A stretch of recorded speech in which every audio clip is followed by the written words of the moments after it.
A bounty was put on Grey Wolf's head, and that's how I came to hunt him in the mountains. Mountains so high they tickled the nether regions of heaven.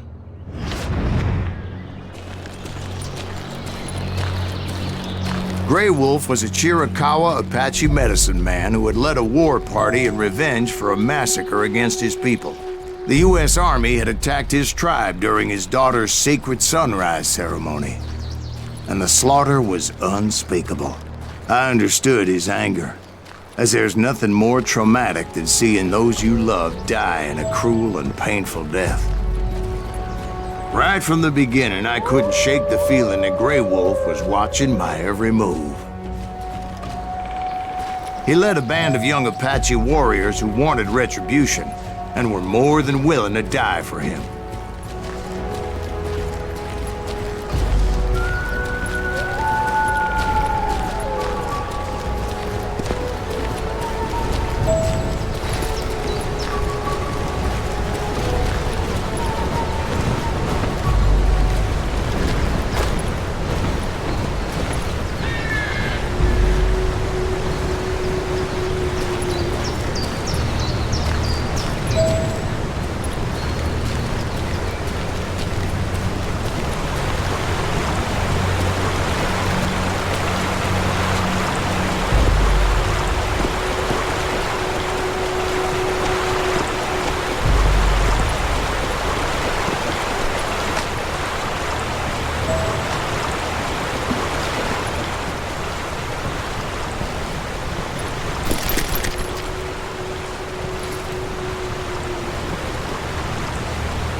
They saw me before I saw them. And it crossed my mind that maybe this wasn't such a good idea.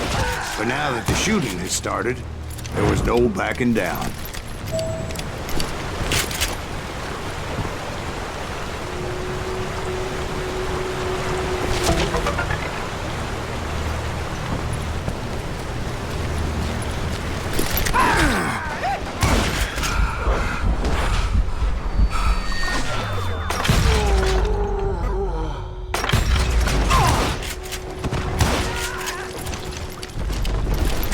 Rugged country, the winter home of the Chiricahuas, and that's why they had retreated there.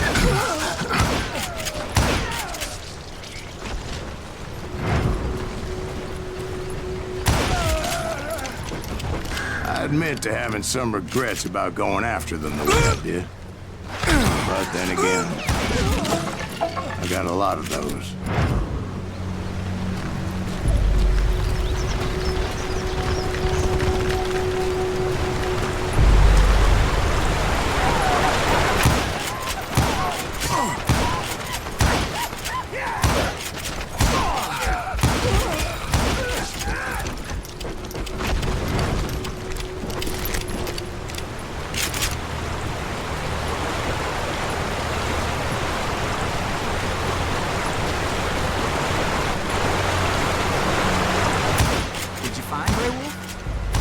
That moment, but I did find the entrance to their hideout.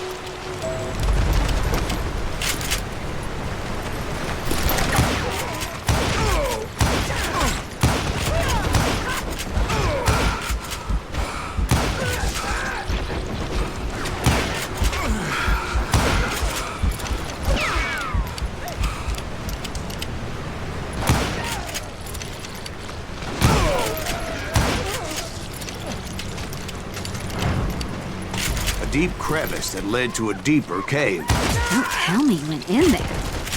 Yeah, but it's not out of bravery so much as pure, angry cussedness.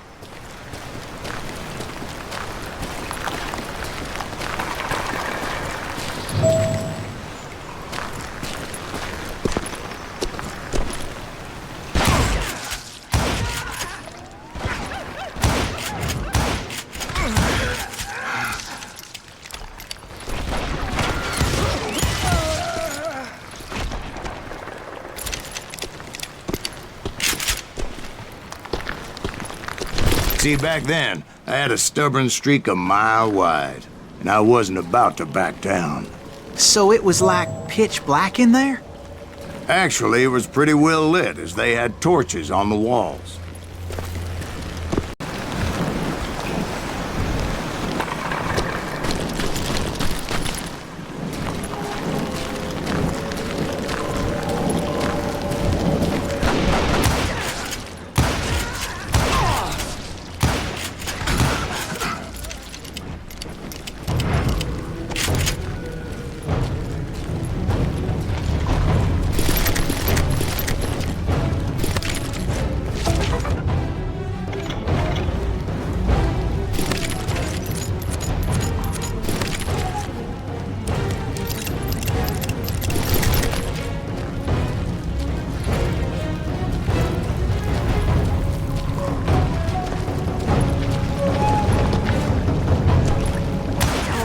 His cave. Big as hell, Ben. Chiricahua had hid out there during the Indian Wars.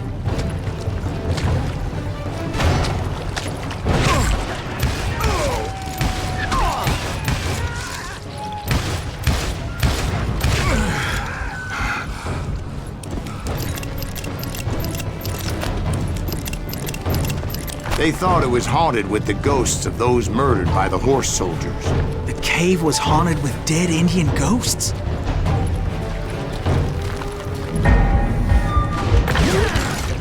To be honest, I was more concerned with the live ones than the dead ones.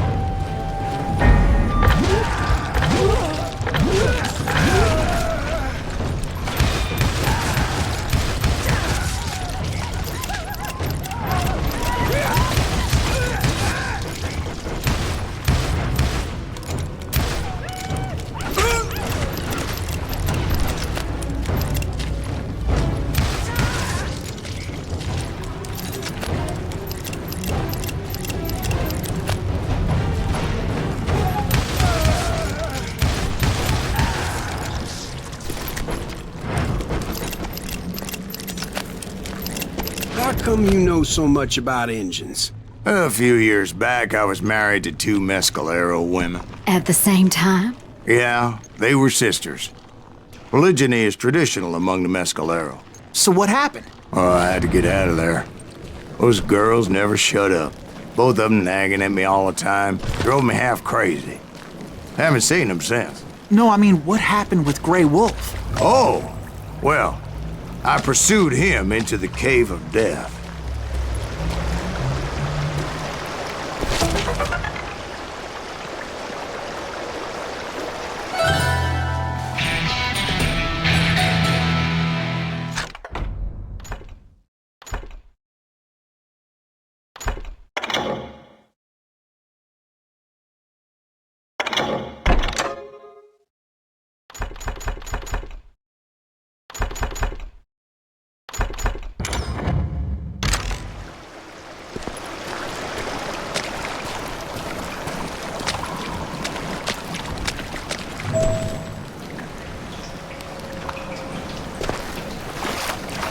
I came upon this flooded grotto, and that's when I saw him.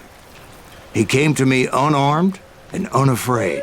His voice echoed in the shadows, and I sensed he meant me no harm.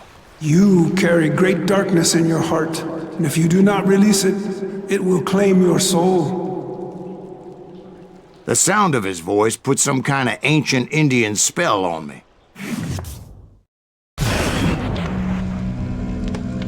As his story unfolded in my mind. You will come to this place again and kill many more men, and the darkness will grow until it consumes everything that you are. The soul will have no rainbow if I have no tears. He said I was a great warrior, a coyote man, unequaled by any other pale-faced warrior, or something like that. The snakes will bite shadows of your past until a venom closes your heart, and an echo of the song of the dead summons the spirits deep from within the mountains. I didn't quite get what he was saying, but there was definitely snakes. And indeed, his warriors surrounded me and attacked me like hungry wolverines. They couldn't stop me, though. and Grey Wolf wasn't in the mood for idle talk.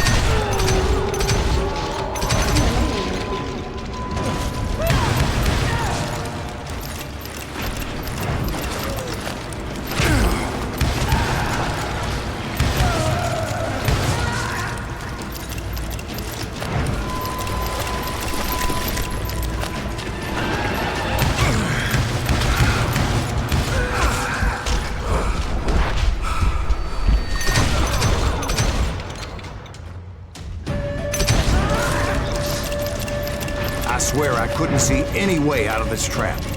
But suddenly, one just appeared. Kind of like a miracle.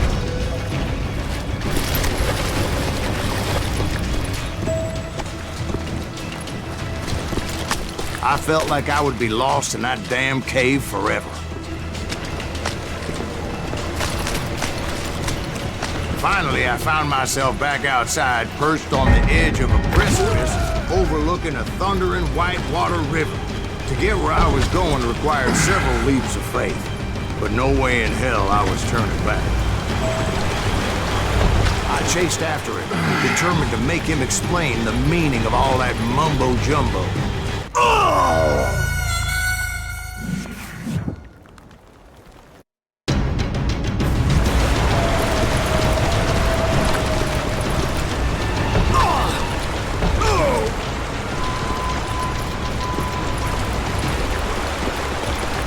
There were dozens of Apache warriors aiming at me from on high. Dozens? Well, maybe not dozens, but there was a lot of them. At least 3 or 4. Well, more than that, little lady.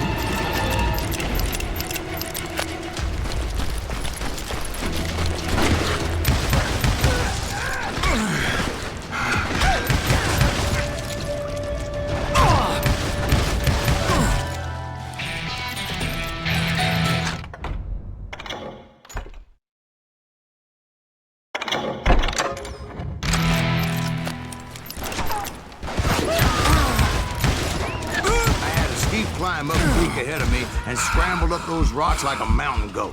I was determined to locate Grey Wolf and find out exactly what the hell he was trying to tell me.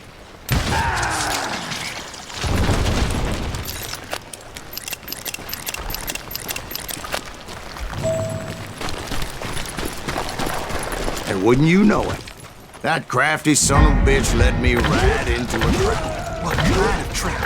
Well, son, there had to be at least 100 Apaches surrounding me. 100? God be my witness. Oh, come on. Who you kidding? Hey, I believe you. Come on, tell us how it ended. All right, but I'm not gonna drag this out. Where were we? You were surrounded by 100 Apache warriors. Well, I didn't take the time to count them exactly, but there were a lot of them.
And in the end, a path appeared before me that I had not seen before. I followed it as I desperately needed to find out what Grey Wolf was trying to tell me.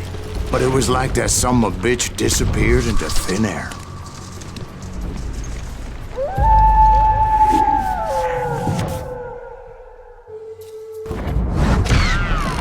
Never did find him. And never did collect my goddamn bounty.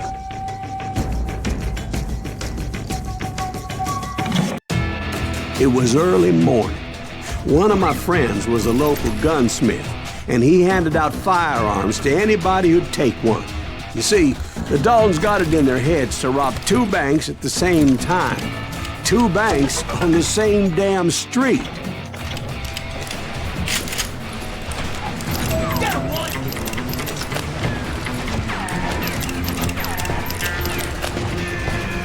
Story was Bob Dalton's girl was always riding him about how he had no ambition. Oh, you're nobody next to Jesse James, she'd say. Finally, the bastard took his brothers to Coffeyville just to shut her up. Well, the locals recognized the Daltons right off. Before they could get away, half the town took up arms to defend their property.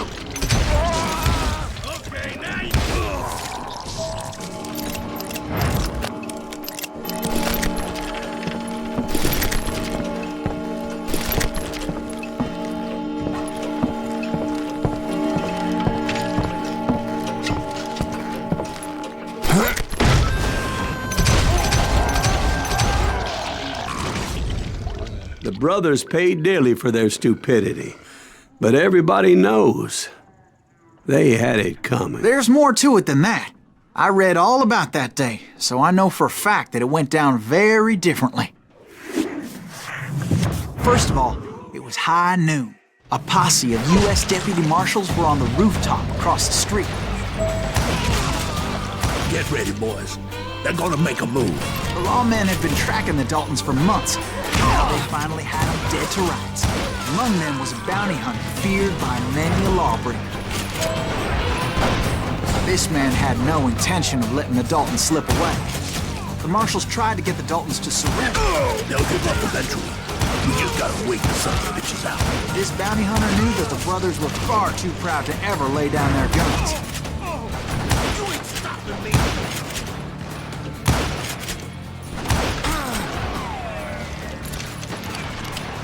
He went in there alone to confront those criminals.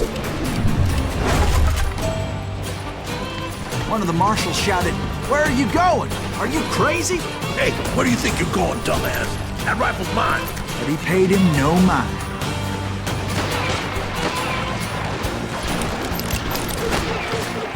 He saw a way to get around to the back of the bank. Then he figured out how to hit the Daltons from a direction they weren't expecting.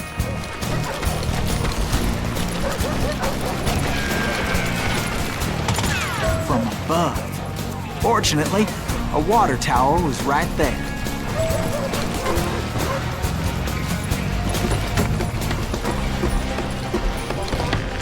A moment later, he was climbing up a steep ladder, laughing at danger as he did.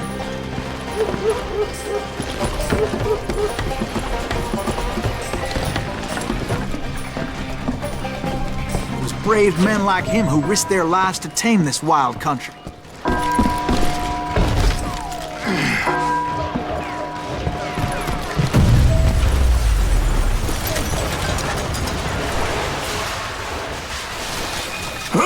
We've got company.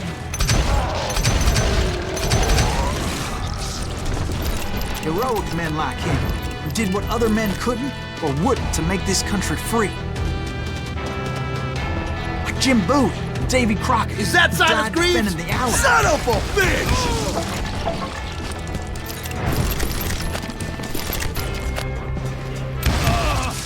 Yeah, you know you can't beat me.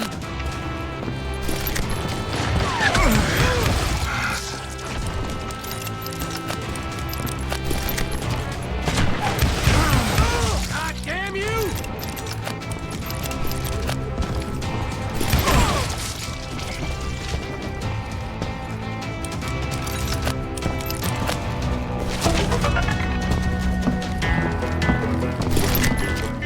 Over there!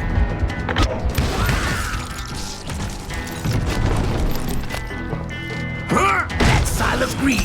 What the hell? Blam! Blam! He came away victorious, taking down those thieving Daltons. His name is Silas Greaves, and when the dust finally settled, he was the last man standing. Sorry, kid, but that just wasn't the way it happened.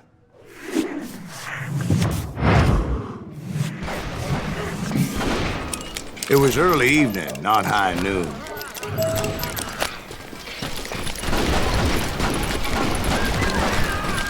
I was late to the party and Coffeyville was already up in arms. The Daltons blew up a safe and were all set to hightail it out of there. Those pathetic deputies surrounding the bank were dropping like flies.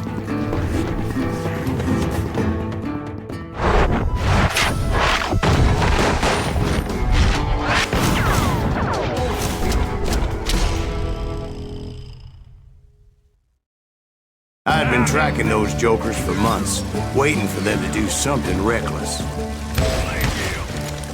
And finally, they did. Those stupid bastards decided to rob 2 banks at the same time in the same town where everybody knew them. They still had friends in Coffeyville.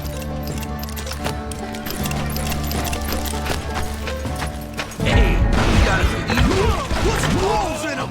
Those friends came after me like a pack of wild dogs, tooth and nail. They were coming at me from all directions. I caught sight of the Daltons running with the money and didn't want to lose it. The problem was, they knew the town better than I did. To top it off, I found myself in the middle of another shootout entirely. Did the Daltons hole up in somebody's house?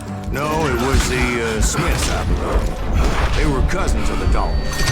They were shooting at the Browns, who were shooting at the Daltons. Which wasn't any surprise, because those 2 families have been feuding forever. And since the Joneses are related to the Browns, they shot at the Smiths, pissing off the Heimhoffers, whose daughter recently married a Smith. Well, bullets were flying every which way as all the old feuds in Kansas caught fire all at once. There was a hell of a lot of pissed off people in Coffeyville that day. But that's just the way life is sometimes. Shit happens.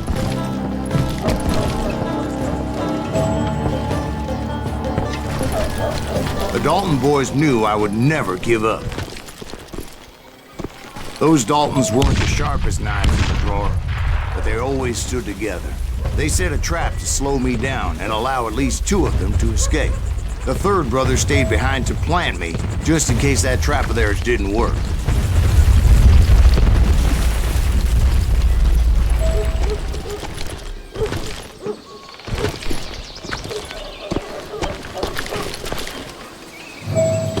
Was Emmett, the youngest, and he decided to stand his ground and face me down. I ain't afraid of you, Silas Greaves. This is where it ends for you. He was determined to protect his brothers. I understood how he felt. Taking me on all by his lonesome wasn't exactly a recipe for a long life. It's hard.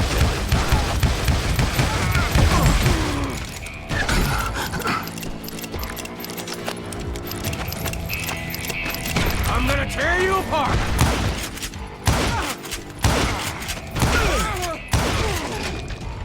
But Emmett Dalton survived the robbery in Coffeyville. He's the only Dalton who did. They say he was shot 23 times. Well, Dwight, who do you think put all those damn holes in him?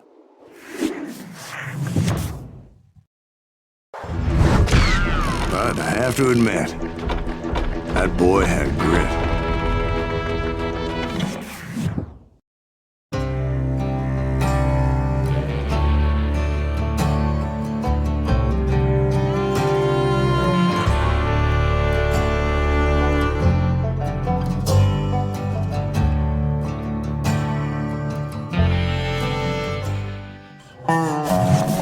We'll get those suckers! It took me a couple of days to track the Daltons down. They can't get away with this! And in that time, a whole posse of local vigilantes offered to lend a hand. We'll track him to the ends of the earth! They seemed as determined as me to find those outlaws.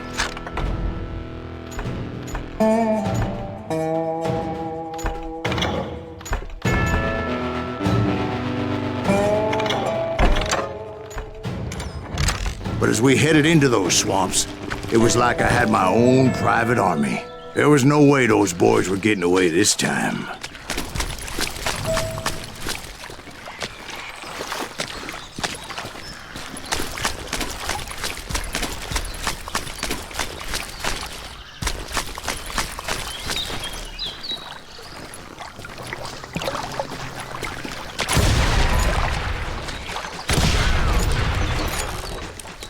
It was early fall, right?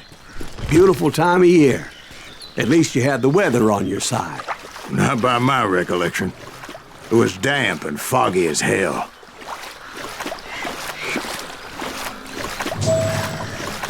It was tough to stay on a true course, so we kept an eye out for landmarks.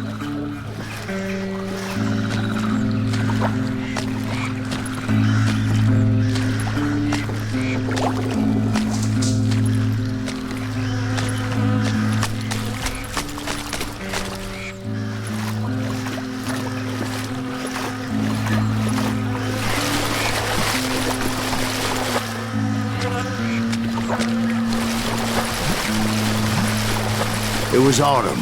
The maple trees were in full color, red as blood.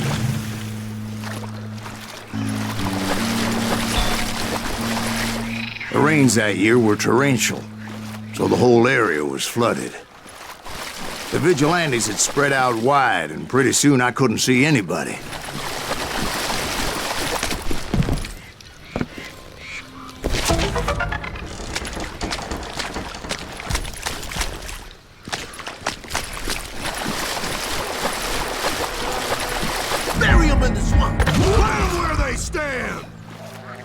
Except for some bitches ahead of me wanting to do me harm. So I had to face them alone.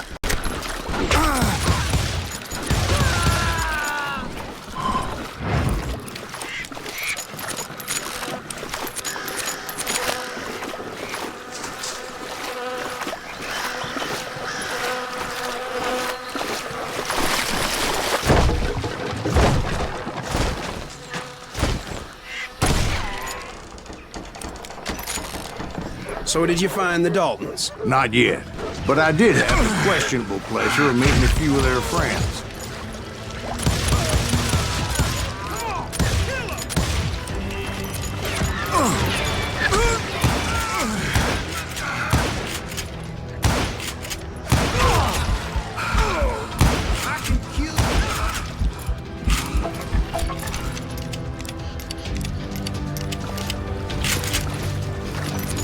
The boys had established quite a reputation by that time, so they attracted all manner of riffraff to their cause.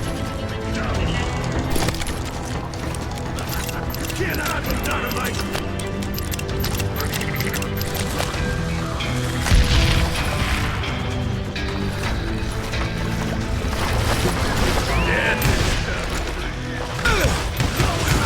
Point being, I was under serious attack.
Reinforcements was nowhere to be seen.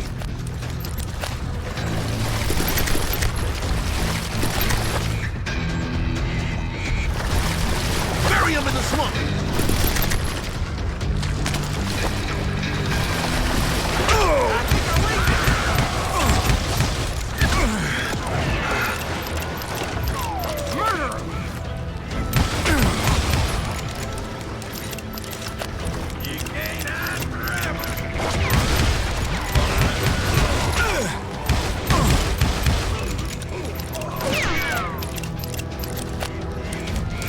or me?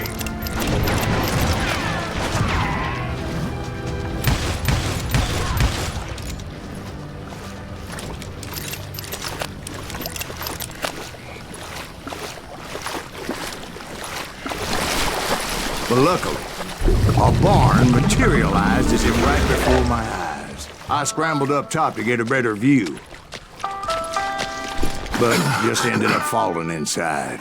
So, how did you get out? The barn doors was open. About right then, I saw some suspicious characters running for the bushes. Of course, I followed them. But that goddamn swamp was like a goddamn maze, and pretty soon I had no goddamn idea where I was. Steve? So I just started walking, and pretty soon...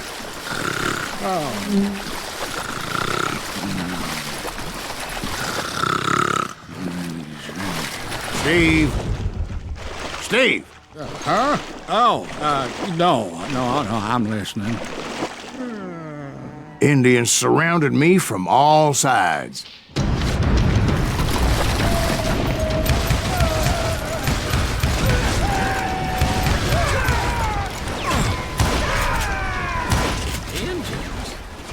Indians?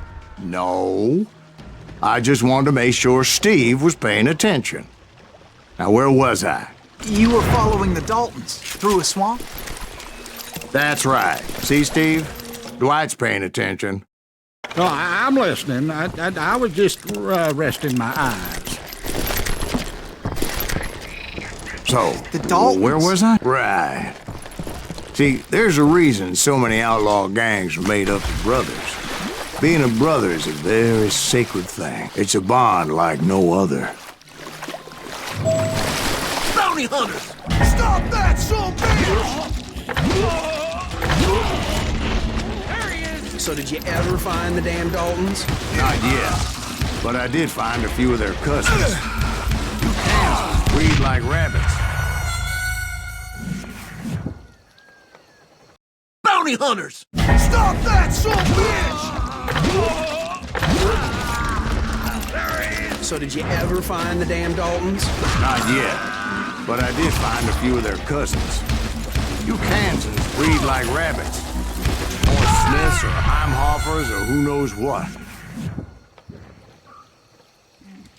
Bounty hunters! Stop that, son bitch!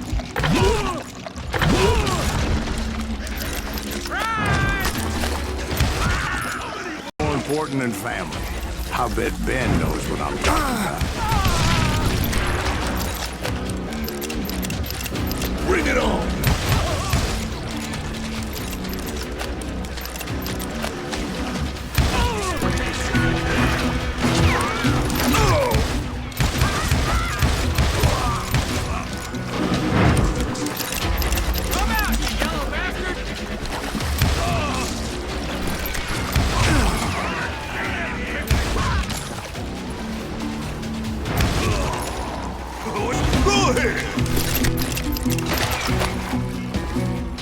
Ain't bothering me none.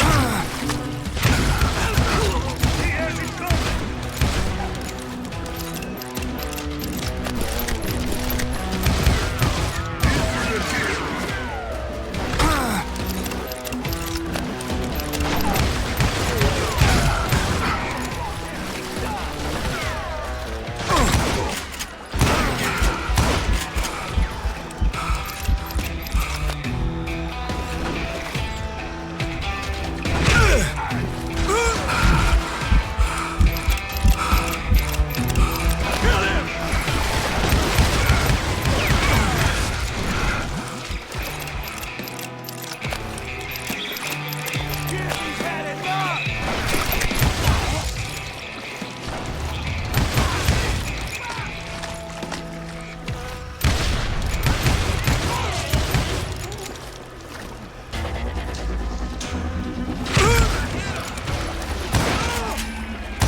Dalton boys were out there somewhere, standing together against anyone who would threaten them.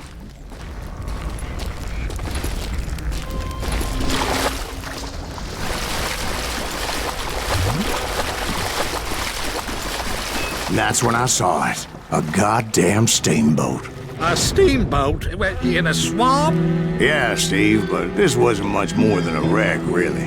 But how'd a damn steamboat end up in the swamps? Guess it floated off during the flood of '89.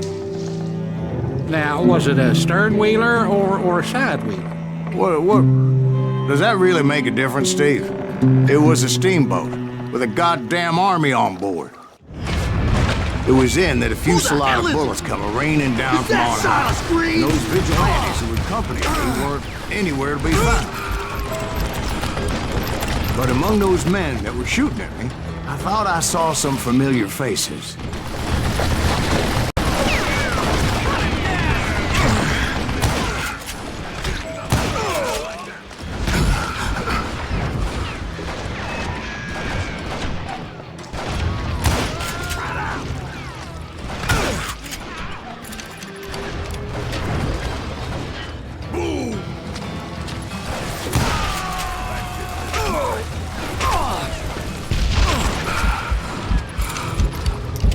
Him in the front.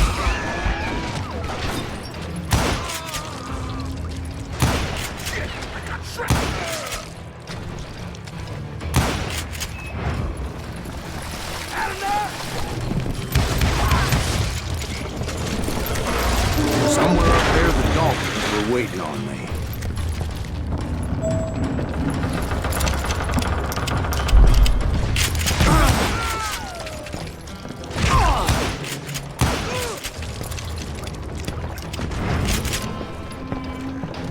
Sounds like you don't give up too easy. That's the kind of man I am, Ben. I set out to do something. I do it. Surrender just ain't in my nature. Plus, I'm stubborn as hell.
Right about then, much to my relief, the vigilantes finally arrived. Their leader motioned at a cabin in the middle of the top deck, pointing me directly at the Daltons. I finally had them, after months of dogged pursuit. But it turned out that they had me. Take him out! I'm sending you to hell!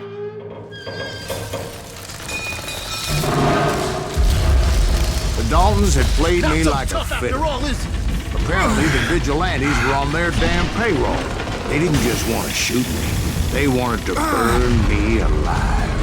But finding my way out of a burning labyrinth proved to be quite a challenge. It was a riverboat, right? I mean, it's not like it was a goddamn ocean liner. Yeah, but I was in a About fight. that ship that's gonna launch next year? Largest one in the world. We're talking about the Titanic. If you ask me, it's too blessed too. I don't think it'll even float. So anyway, Don't be stupid, Steve. They know what they're doing. They say that the Titanic is unsinkable. oh God. But getting back to that steamboat, how'd you get off it, Mr. Greaves? Somehow I managed to finally disembark. I was coughing up smoke and pretty damn pissed. I was done playing games with those boys. It was time to settle this once and for all. Somebody kill that son of a bitch!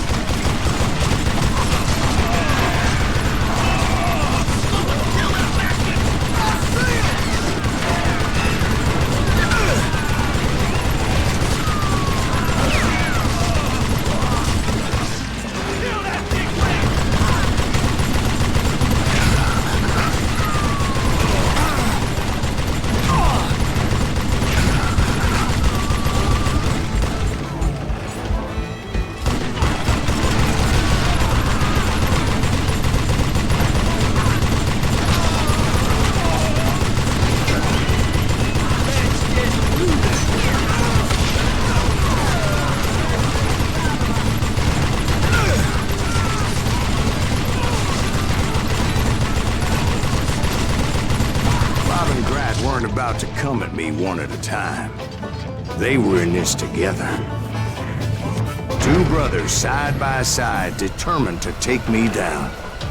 Confident that this time the odds were on their side.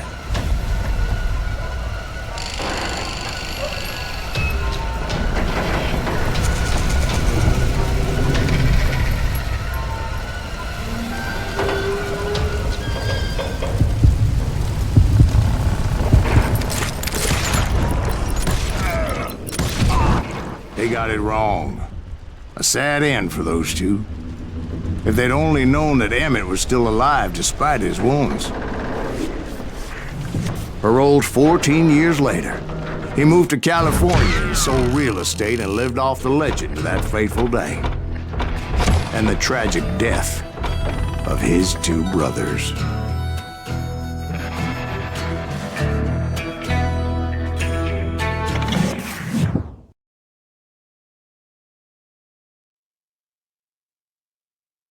My own brothers died tragically as well, truth be told.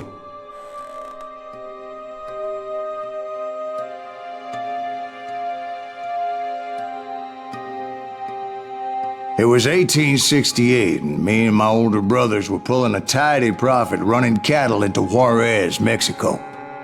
One night after my brothers retired for the evening, I found a little poker game in a cantina with a couple of cowboys. And I just couldn't lose. I even won an old Spanish coin that had to be 100 years old.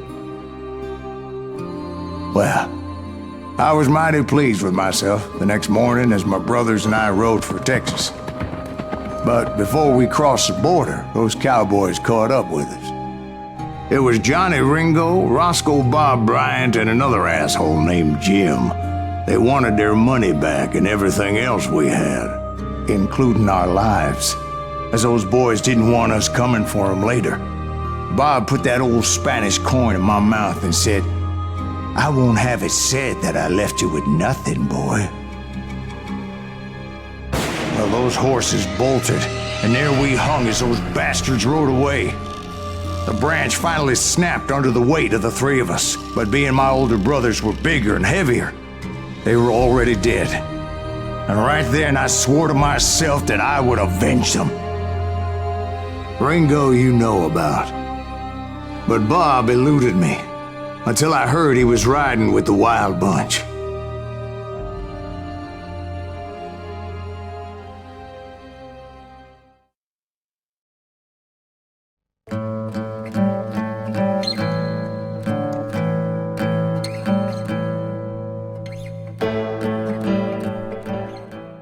I'd been on their trail for months, ever since they left their hideout in the Bighorn Mountains.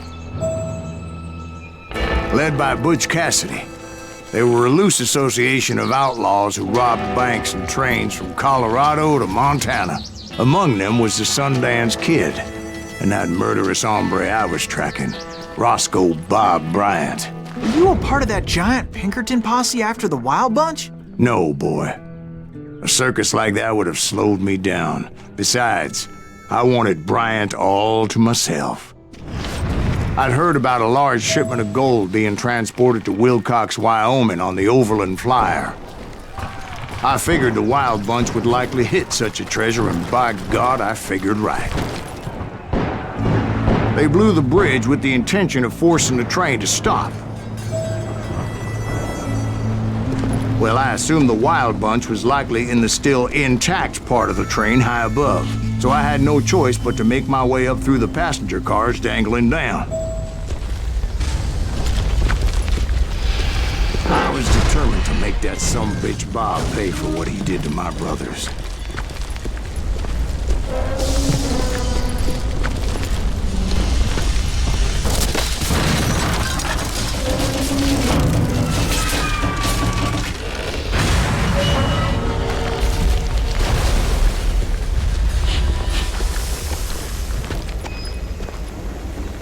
I found the device they used to blow the tracks, so I knew I was headed in the right direction.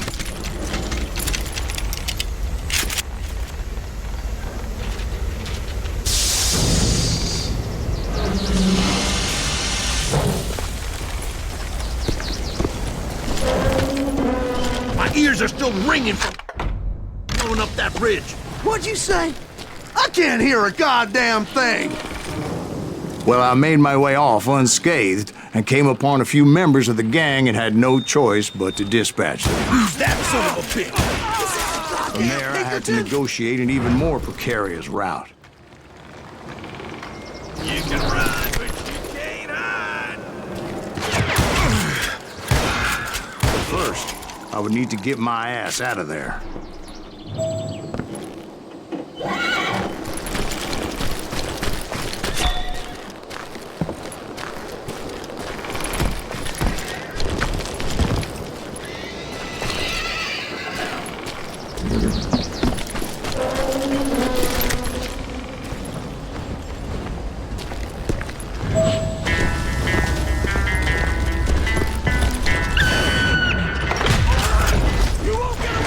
Jumped from the frying pan into the fire as the train was clearly fixing to fall.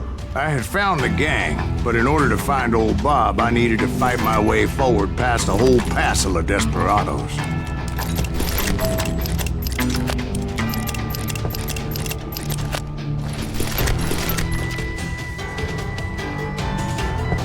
Outside, inside, any way I could, I made my way towards my prey.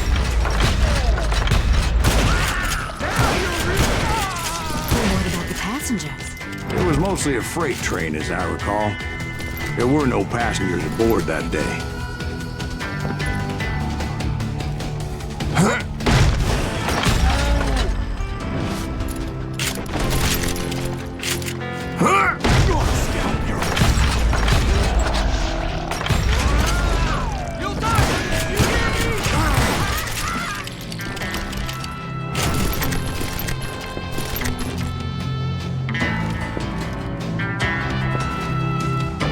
Before, I am not fond of heights, but I was too busy dodging bullets to worry about falling to my death. Odds were I was likely to die that day anyway, so I was determined to take down as many of those bastards as I could. Sorry, son of a bitch! Yeah, you know you can't beat me.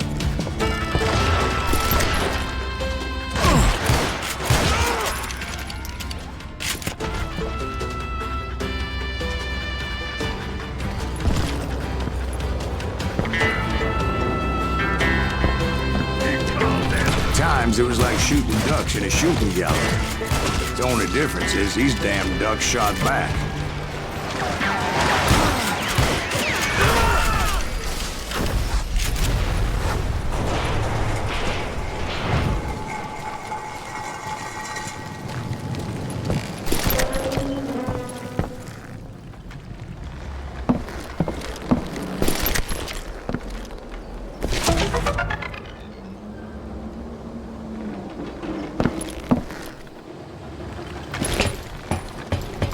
I kept hoping the law would show up and give me a hand. Like that giant Pinkerton posse that I read about. Did they come riding in, guns a-blazing to help?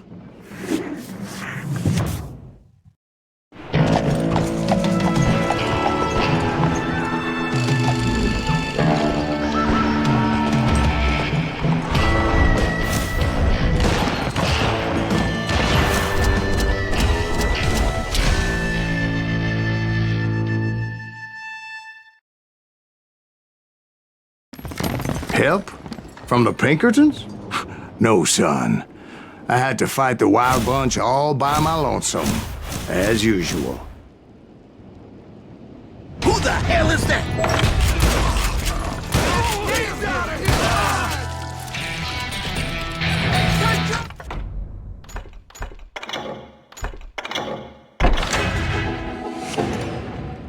Retreat! Retreat!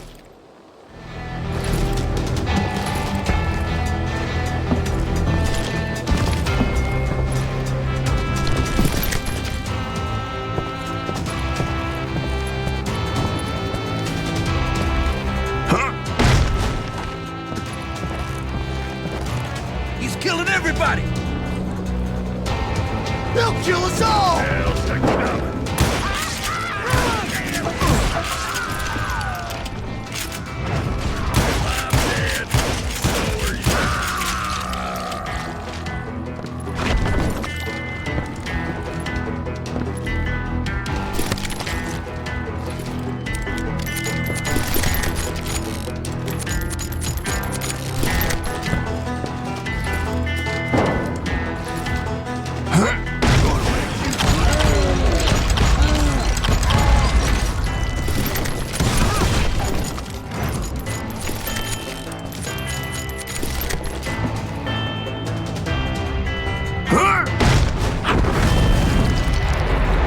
guess is those dime novels didn't portray this as it happened, did they?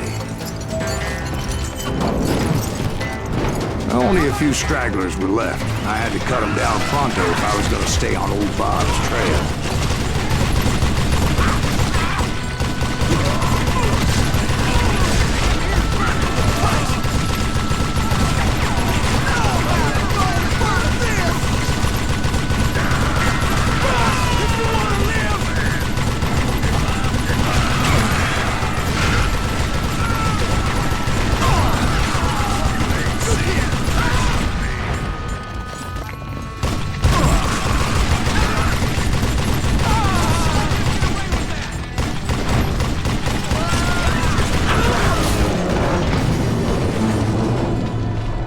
Once I silenced all those guns, I went searching for my nemesis, determined to finally have my justice. But the only survivor who welcomed me was George Flat-Nose Curry. Who was he? The fastest gun in the gang. Right after Sundance, I mean. And Kid Curry, and maybe Elsie Lay. Though some folks might dispute that.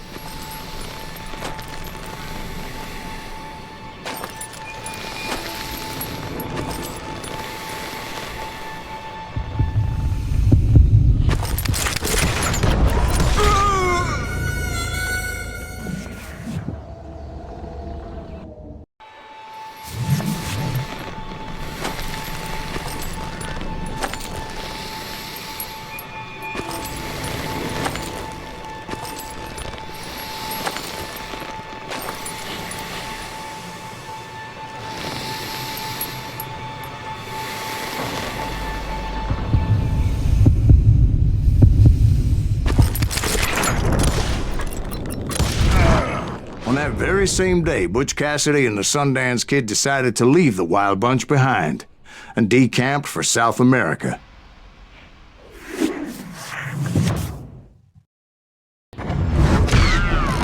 They ended up living down there for many years, but I'm sure you already know all about that.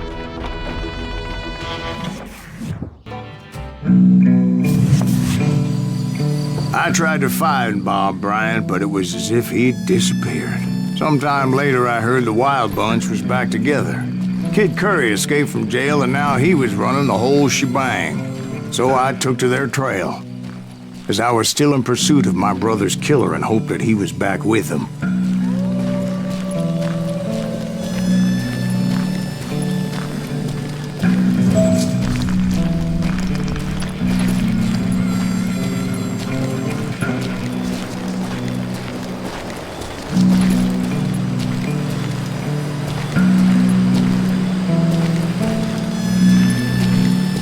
That Kid Curry's kinda crazy, ain't he?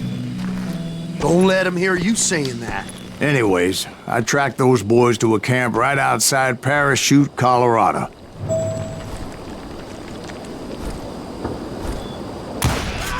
Who's shooting at? Being outnumbered, I didn't bother with a warning shot.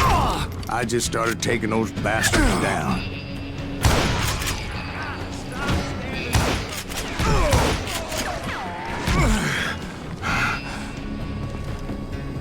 You or me?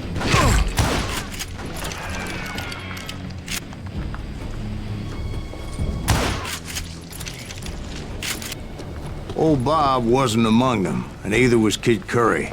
I could sense him close by, however, plotting something nasty. I just needed a clue as to their whereabouts.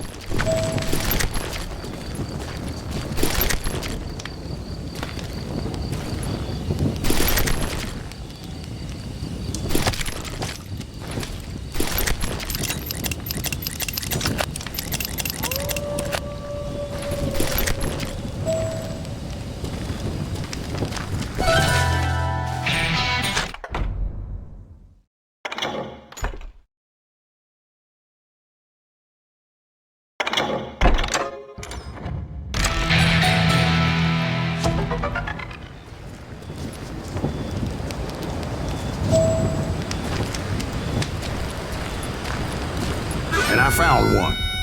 A map with their bold plan clearly marked. This time they were fixing to blow up a train trestle. Property of the Union Pacific.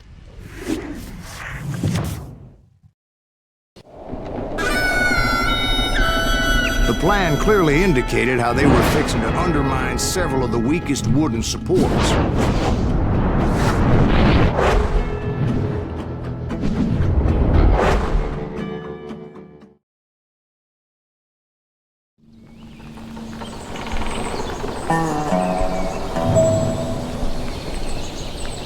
Kid Curry was considered the wildest of the wild bunch. It was said that he fathered 85 bastard children, though some say it was only 5.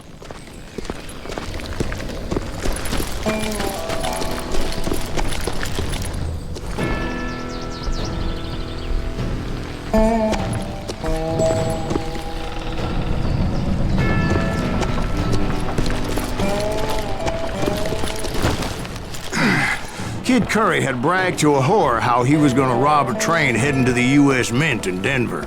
And that whore, Fat Sally, she told me.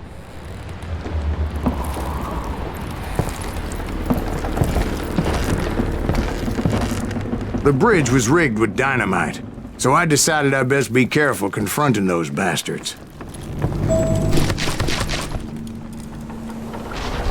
A moment later, I saw a ladder that somehow had escaped my attention. Don't you blow us up now. Don't worry, I know what I'm doing.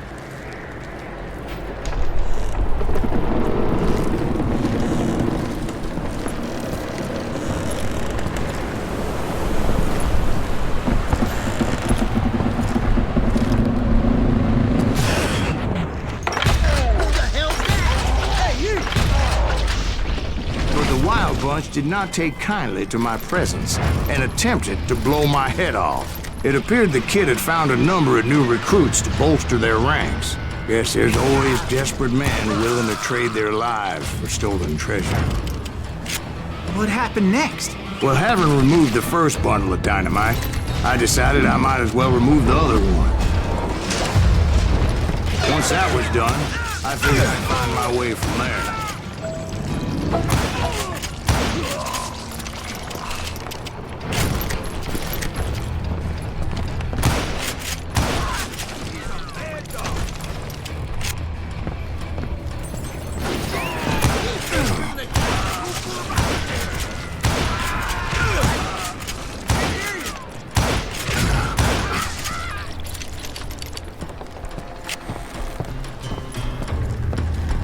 You ain't seen it.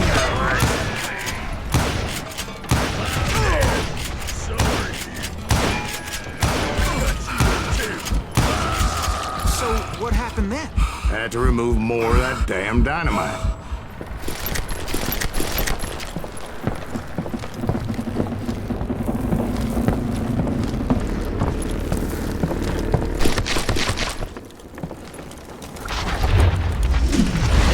It must have been terrifying trying to make your way across.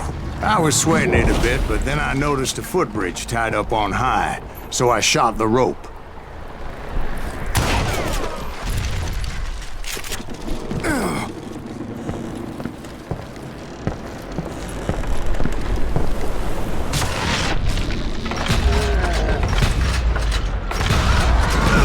Now you're really pissing me off!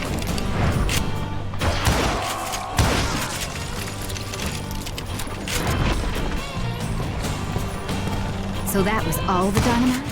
Funny you should mention that, darling. As actually, there was a 4th charge impeding my progress.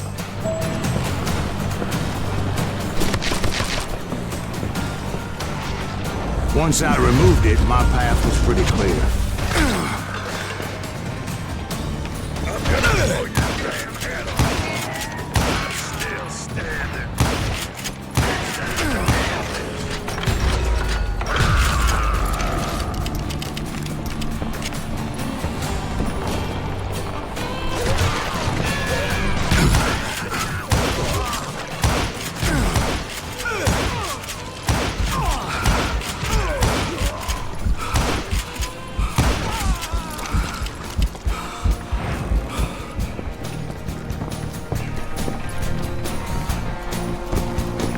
This asshole has a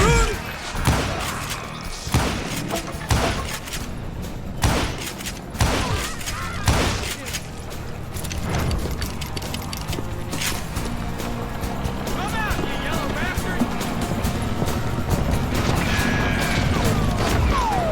You're done.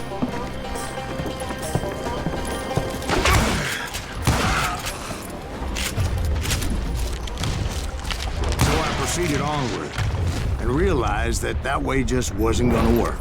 I needed an alternate path forward.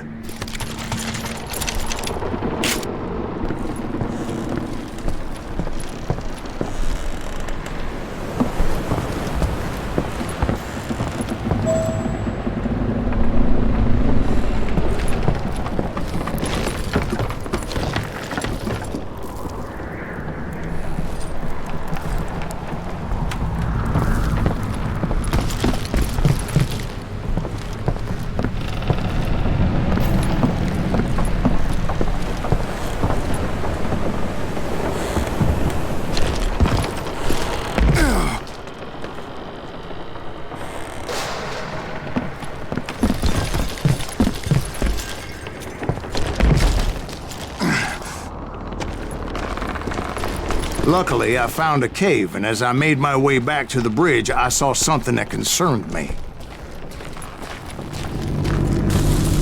It was a long, burning fuse, and it was moving fast as hell. I had to catch it.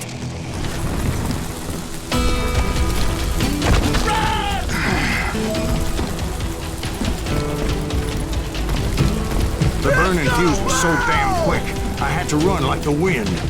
I almost had it, but no. Thought I was gonna have a coronary when I lost sight of those sparks. My heart was pounding like a sledgehammer. I knew that failure meant boom. Then, finally, at the last moment. Whew.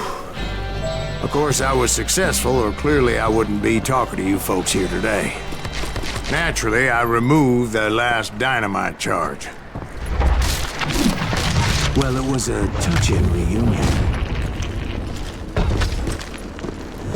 But by this time, I was thoroughly exhausted and dragging my ass as I was not a young man anymore.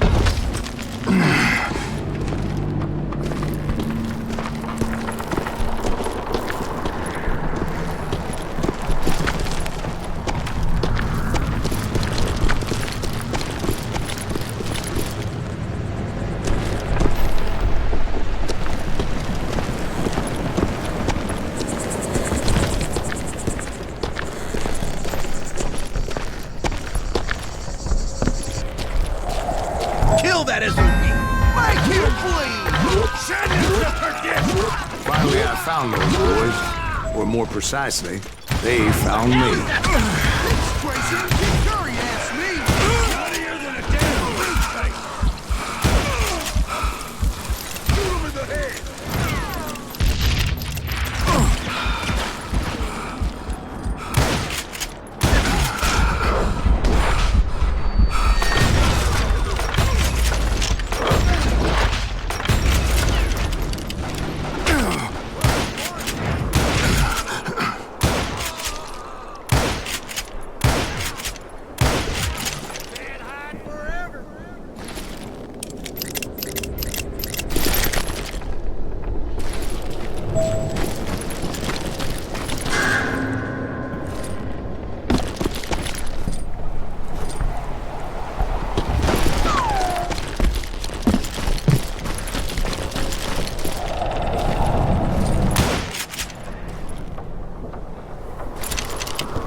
Just when I thought things couldn't get worse, Kid Curry opened up on me with a goddamn Gatling gun. It was hidden in this tunnel and pretty well shielded.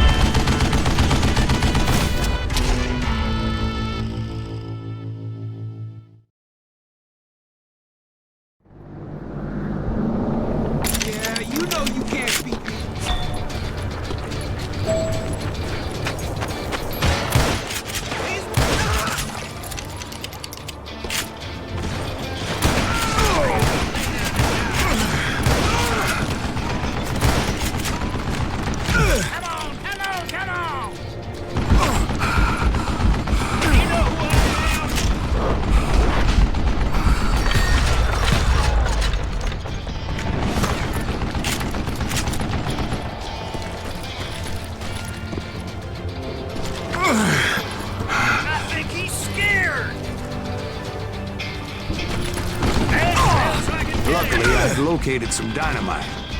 I still, however, had my work cut out for me.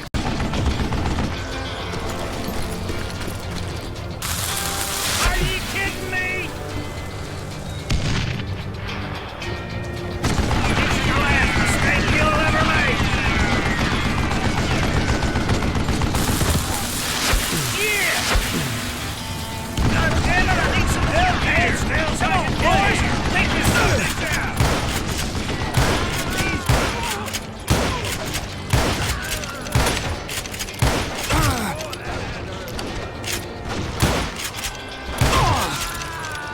Get out of here, you coward! You can't beat me!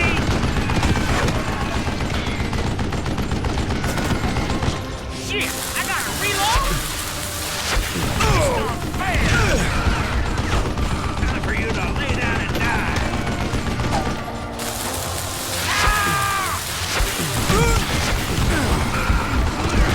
Beat back down! Give me a hand here, goddammit! Do you know who I am? Don't it put you a new spot? Move it, boy!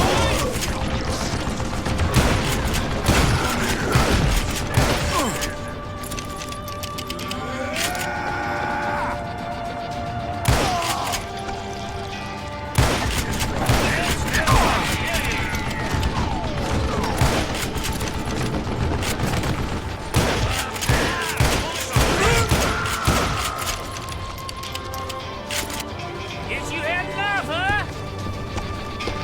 This is the last mistake you'll ever make.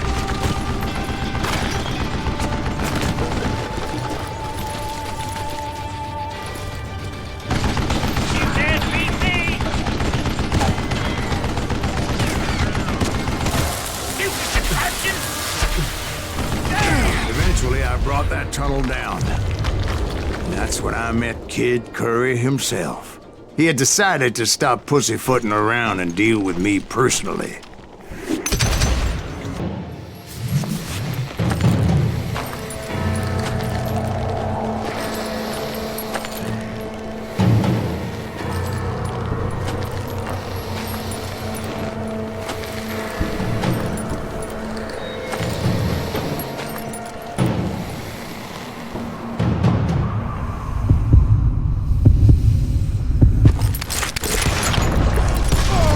Fast as he was, I was just a bit faster. And as he lay wounded, I demanded to know the whereabouts of Roscoe Bob Bryant. He shouted at me, "Is that what this is about? Bob went with Butch and Sundance to South America. You ain't never finding him."